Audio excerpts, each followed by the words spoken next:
Ladies and gents, it's time to burn stuff. Let's set things on fire. The Fire Mage is one of the ones I was a little bit worried about. So gear dependent, always relying on that critical strike chance. And of course, we can't reforge and spam gems into it now. We can't throw it and force it and tie it to the ground and make it our bitch anymore and force all that critical strike chance, which makes fire so enjoyable. It's such a fun spec, right?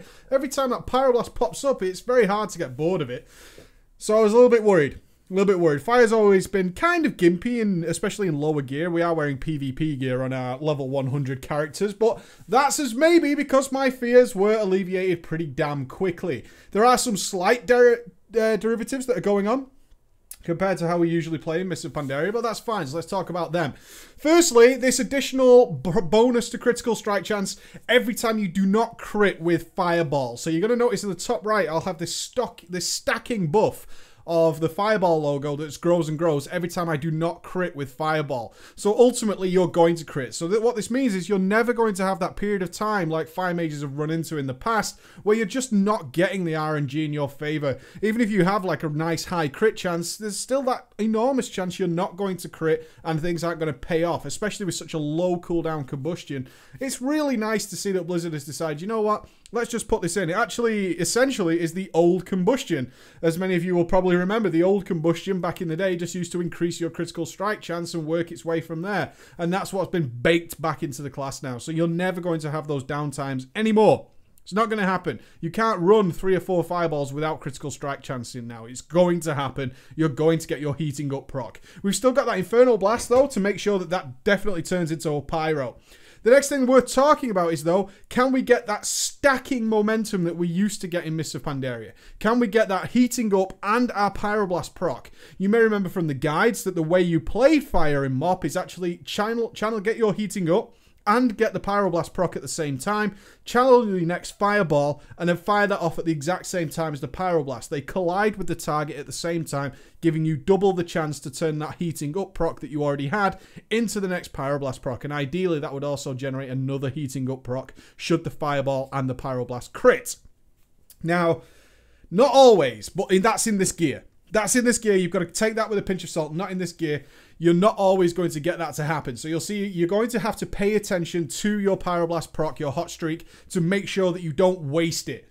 Even with that stacking chance of Fireball, there's always that opportunity that it's going to run out, especially if you're doing other things. If you're having to get your living bombs going, if you're definitely going to have to do some Frost Novering, some CC, you've got a channel of Flame Strike, if you're doing some AoE, all that kind of stuff. It's something to be watching for so as to not waste that proc. But that's nothing we're not used to. In essence, once we get some gear on this bad boy, I can't see it being any different than it is now, but what I can see is the potential that it won't suddenly get really overpowered and really overblown by us artificially inflating our stats, by artificially buffing up our critical strike chance beyond what it should be. The way the gear works now, that's probably not going to happen, which is a good thing, right?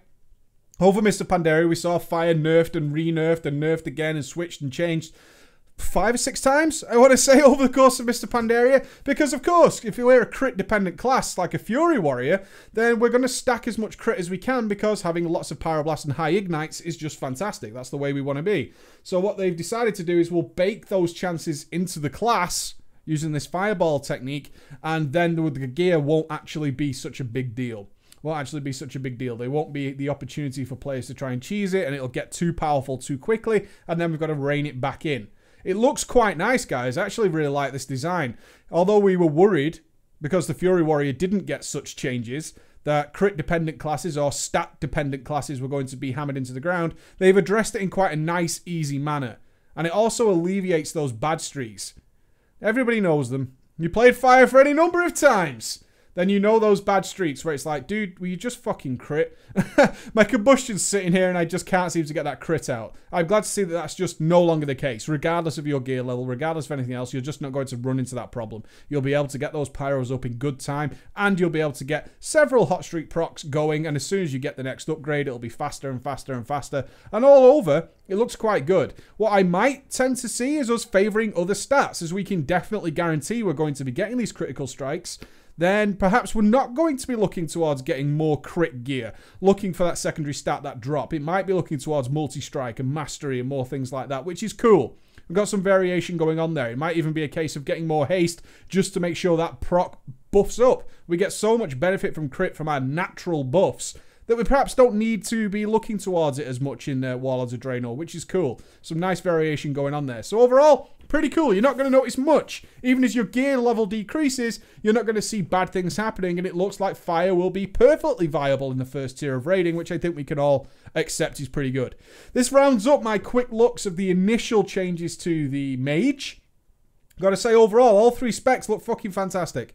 Absolutely fantastic. No worries with Arcane. Frost has, since my first video, had its Frost Firebolt return to instant cast, which means that's perfectly fun as well. All 3 of the Mage specs right now, guys, look super fucking strong. I'm happy. I'm happy. You should be happy if you're a Mage. It's looking good. It's looking very, very cool. Alright, guys. I'll see you later. Bye.